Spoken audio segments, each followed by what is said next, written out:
Ito po ang ironwood. Nag-originate po ito sa South America, sa country ng Suriname.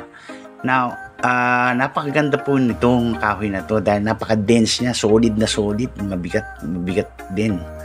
At the same time, makintab lang po ito, naka-wax po kasi, kaya para makita nyo po yung aspe. Yan. Napakaganda po niyan. Now, kung Q-stick naman po, ito po yung end product niya. Gawa po ito ni Angel Bautista.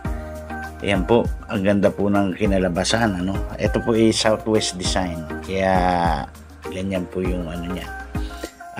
Ito rin po, for sale po ito, 9,500, pero negotiable pa po. Na kung gusto niyo po, nasa ending po natin ang contact information.